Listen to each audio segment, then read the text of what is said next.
Hello everyone, welcome to another Starcraft 2 replay, and that's not what it sounds like. That is construction downstairs. uh, it's kind of loud to me, but I've noticed stuff that's loud to me often isn't that loud in my videos, so I hope it's okay, because I kind of want to get some content out. It's been a while on YouTube. Anyways, this is going to be a TvZ on Shattered Temple. I'm the Red Terran Ketroc, spawning in the bottom left, just the bottom position, and the 3 o'clock position, 2 o'clock position, or 2:12 position. We got Kangaroo Sack. They do have sacks, so it's not sexual. Anyways, he is the Blue Zerg. And this is going to be just a regular ladder match. I know I was kind of doing a tournament series, having a little bit of audio issue with the next round, so I'm doing this in the meantime just to get something out on YouTube, and then we'll continue on to the round of 16 matchup. Yeah, it's a kind of interesting match in that I'm not top of diamond anymore, so I really haven't been facing Master League players anymore. Then all of a sudden out of the blue, I face this guy who's like top 25 Masters on the ladder. I'm like, oh, okay. I'm not even top 25 diamond. Well, maybe I am, but barely.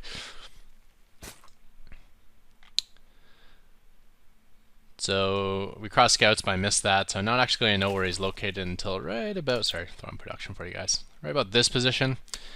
And at this point, I decide to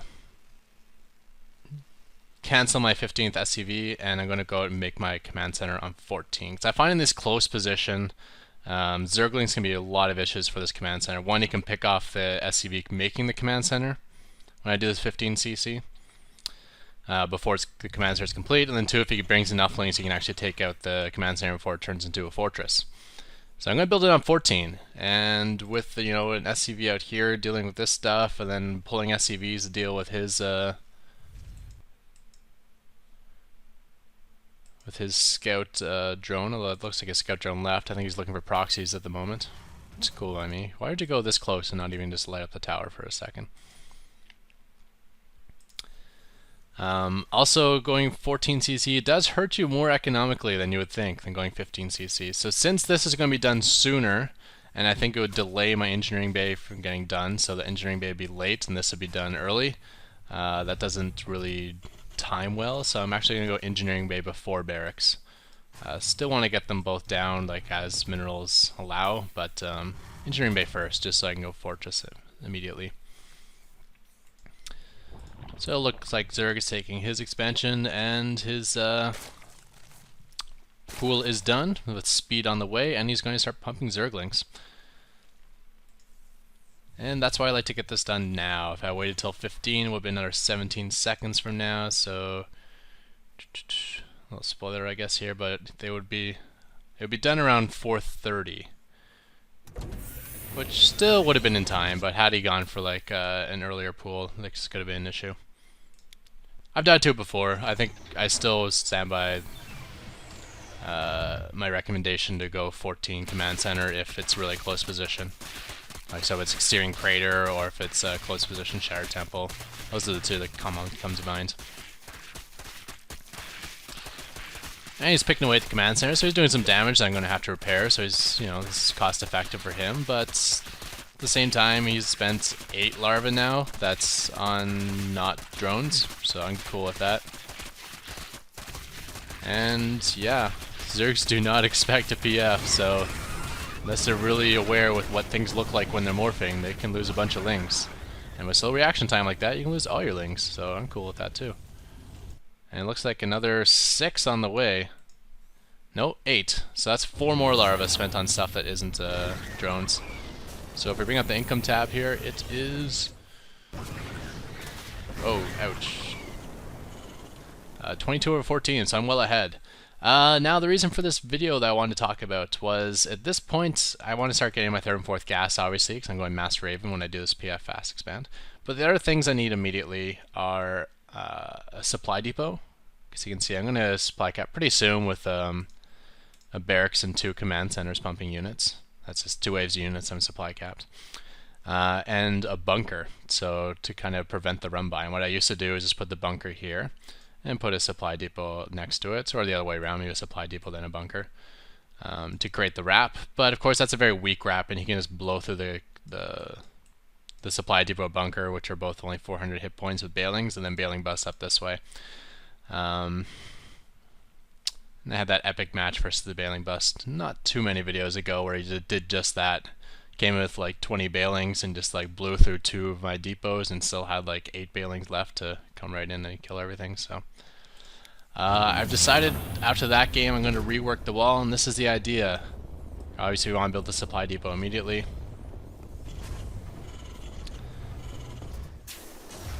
But this is how I do it now. I build the I lift the barracks, I fill in the hole with the supply depot. So I'm still walled off here, obviously weak, but this isn't the strength in this defense. On a map like this where you can create a wrap to the fortress, you don't have to worry too much about the top round. This is just like, we'll call it backup defense, like just an extra 400 hit points just in case he gets through.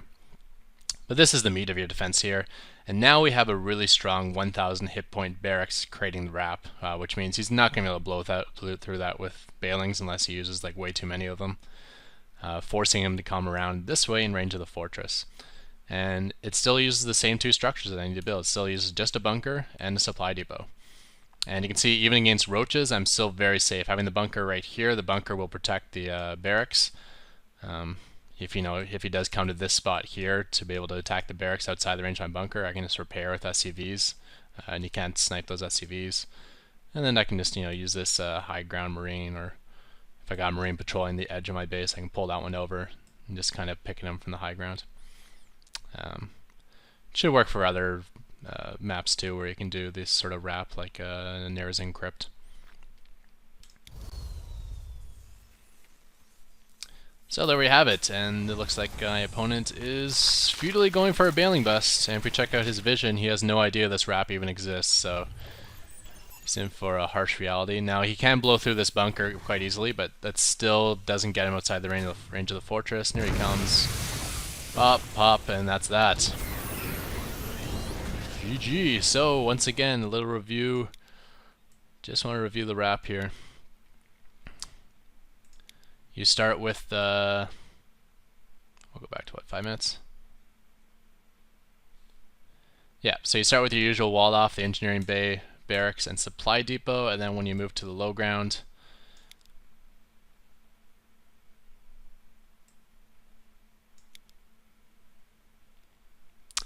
when you move to the low ground, you lift that barracks up, replace it with the supply depot. Do it immediately too, have an SCV waiting right there, because you don't want to just happen to him that one time he's poking up with Zerglings and all of a sudden he's like, hey, free ride into his base. So immediately replace that. Use the barracks for your wrap, make the big, meaty, strong building, and then set up a barracks in a way to prepare to extend the wrap, but mostly set up the barracks in a way to defend your barracks from. Wow, I keep saying barracks. Set up your bunker in a way to defend your barracks from some sort of roach pressure.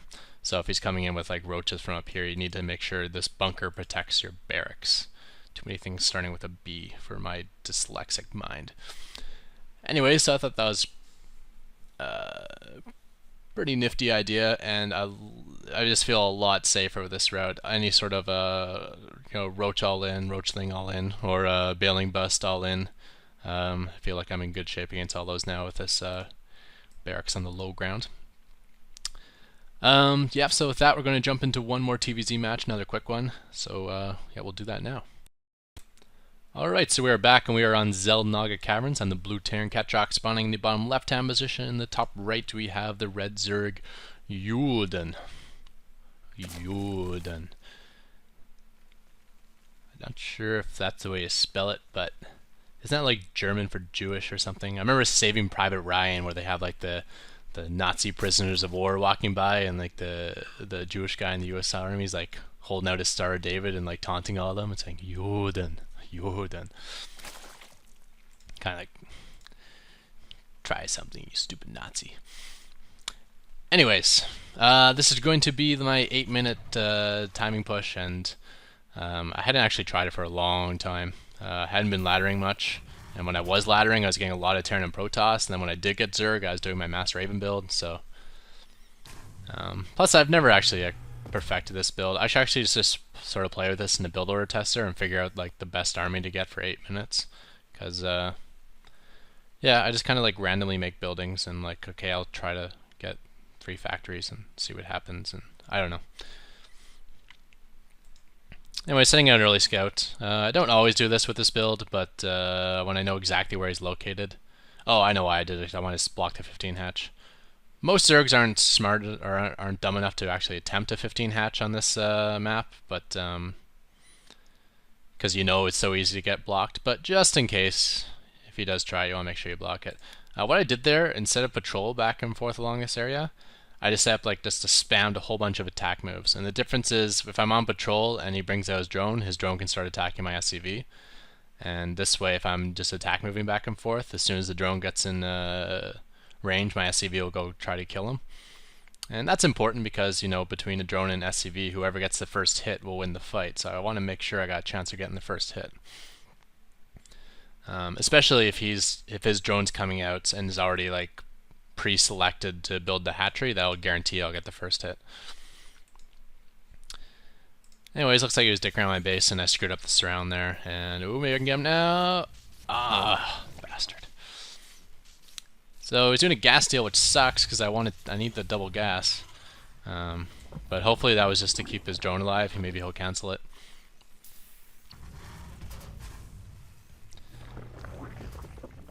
Oh, production tab. Yeah, so there's the cancel. And of course you regenerate hit points while you're building the structure, so he's up to 12 hit points, so you can take a couple more SCV hits. Coming around, he's not going to fall for the same thing twice, because I go for this little surround, and oh, detour. I place an SCV up against that Vespene so he can't take it.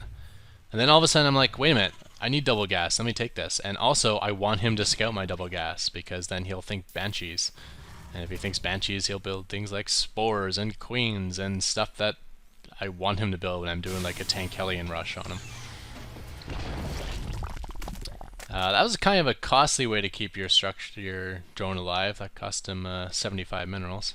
He may have had other plans for that hatchery, but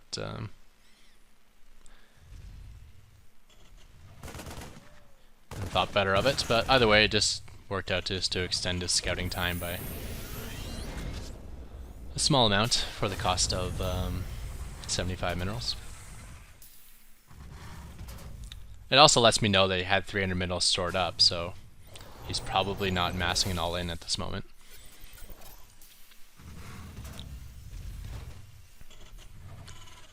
And working on my second factory. I guess you just kind of do this as you get the gas, and when I hit my next 100 gas, I want to build my third factory. I got my first factory and my reactor about done here, so I'll do that swap any moment now. Probably don't want to do it that way. You probably want to float the barracks over here first before you swap, because you can lift the barracks and you still have a full wall off. But when you lift the factory, you're kind of leaving yourself susceptible to a run-in of these lings, and if I timed it just wrong, he would get in here and see exactly what I was up to. Or if he timed it just right, I should say. But now I'm going to get out my first 2 Hellions, and this will give me map control, kind of get rid of the scoutlings. Maybe you want to check around here, clear out any lings that's scouting your expo. And that's important, even though you don't have to take your expo. You want him to know that you might be taking your expo. I didn't actually do that. And then you want to clear the towers, and then you want to get to his base and see what he's up to. You're looking for whether it's lings or roaches, whether he has speed on his lings, and does he have any spore crawlers, and if so, how many? So I see speed already, which makes me think could be more ling based than roach. But there I get in there, and now I see the roach. And I always say if you got 2 Hellions, he'll always show you his roaches, because he needs to use them to defend his the drones as natural, or to throw them on the ramp to prevent you from running in. Unless he's doing roaches and spines, which is kind of weird. Haven't really seen that, but I guess for some sort of roach all-in, it might make sense to hide your roach. And working on my tanks, and since I saw that it was roach-based, I'm going to be getting siege mode, not blue flame. I suppose I could afford both right now, but that's just because I'm not building anything from this factory. There we go, and I'm supply capped. Awesome. It wasn't for long, at least. Okay, wasn't the worst supply gap in the world. And we have an Overlord coming in. Kind of a problem with this build, and look at my minerals. I have so many minerals since I'm not going a large Hellion base. So I could have been pumping a lot more Marines to prevent this. And plus I was really lazy. Normally I get 3 Marines out, and I have them patrolling, like maybe 1 patrolling here, and 1 patrolling up here. But instead I just had 1 Marine, and he was only patrolling the top, and the Overlord came in from the bottom. So he saw my factories, and I tried to hide my units, but still I think 3 factories should be enough evidence of what's going on here. So it's time to go out. Even if I wasn't ready, it's time to go out because I've already shown my hand. And he's building... Okay, he's building Lings and Roaches, but he also throw in 2 more drones. I mean, he's either like super cocky with holding off my all-in, or he's pretty dumb, because you don't have to worry about building your economy. You know you're ahead economy-wise when you see 3 factories that early. All you gotta do is worry about surviving, and if you survive, you'll be ahead. So the reason I wanted to show this video was, one, you guys were kind of speculating how it would work versus Roach. Obviously, if he lets you get right up to his base, it will always go really well. But there's a couple other cool things I saw here.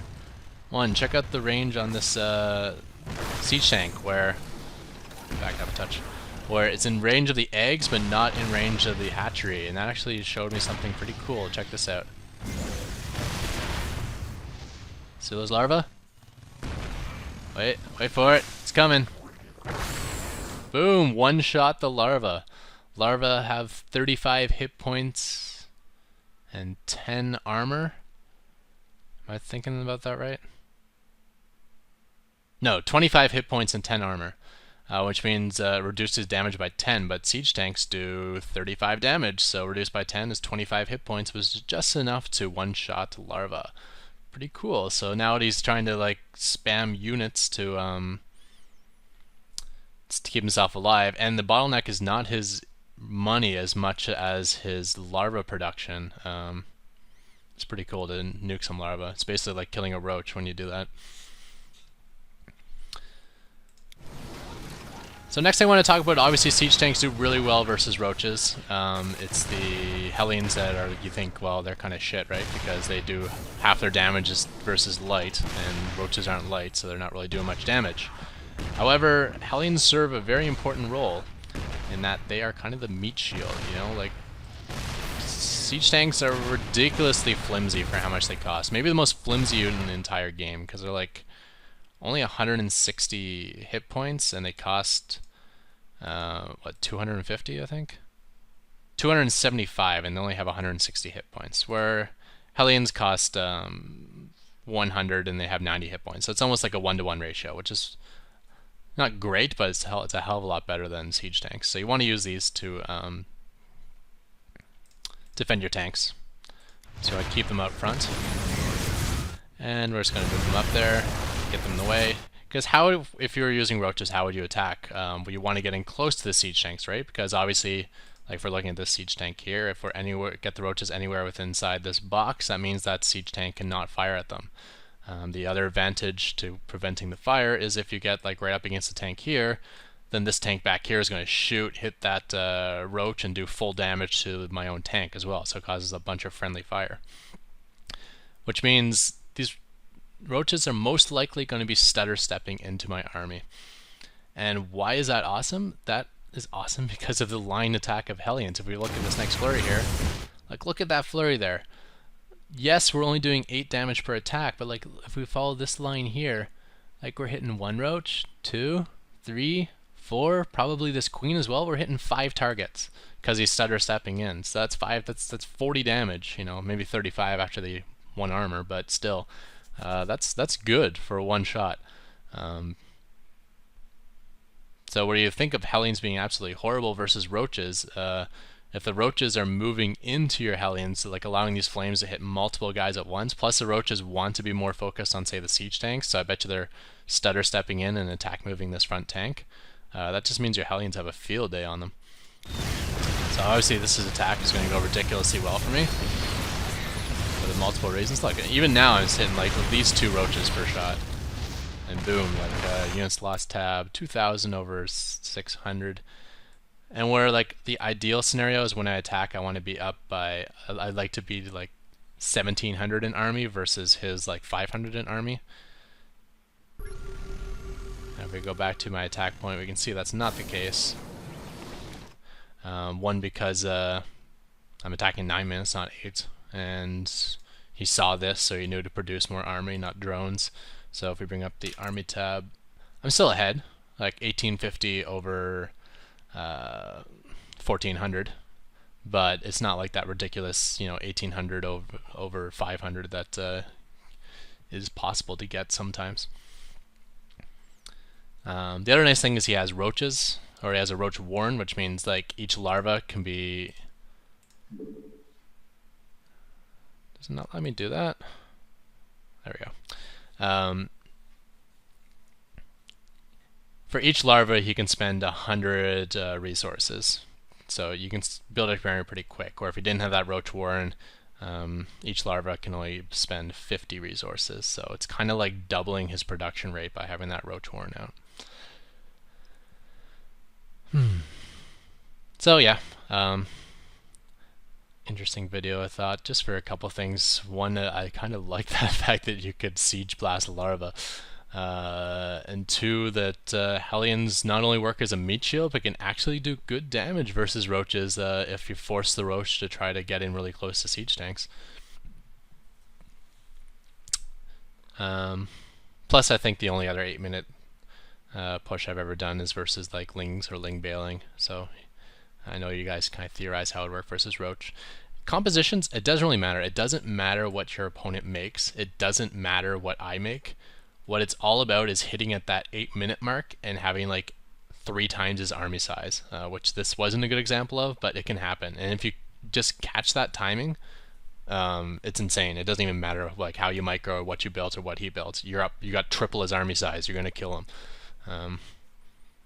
It's pretty great. In this case, since I had all those extra minerals, since I wasn't going Hellion heavy and I wasn't making Marines because I'm an idiot, I was actually able to slowly transition into command center. So I had my command center down at about 8 minutes and 30 seconds as I was moving out. So that is a transition. Key things you want to transition with is one, a command center. Probably want to build it in base, because if he counterattacks, you may not be able to hold your natural. And you want to get either an engineering bay or an armory, or possibly both, because you gotta worry about mutas. You should have a good idea, but like if he's building a ton of units, like to defend, he probably won't have the gas or larva available for make a bunch of mutas, even if you don't see the spire. But obviously, like if your attack gets cleaned up later on by mutalisks, you know they're coming, so you gotta have an engineering bay or armory on the way. Engineering bay for missile turrets, armory for Thors. Yeah. So, thumbs up fact in the description, and hopefully my next video will be that round of 16 tournament match. So, thank you everyone, and goodbye.